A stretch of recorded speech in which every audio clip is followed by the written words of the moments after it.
हविमहे महागयं स्वाहा इदमग्नये पवमानाय इदं नमः ॐ भूर्भुवः स्वः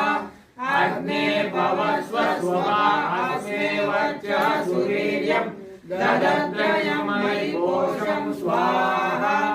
इदमग्नये पवमानाय इदं नमः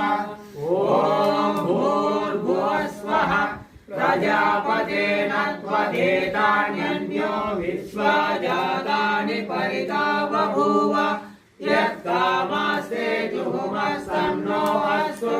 वयं श्यामपतयो रयीणां स्वाहा इदं प्रजापतये इदं नमः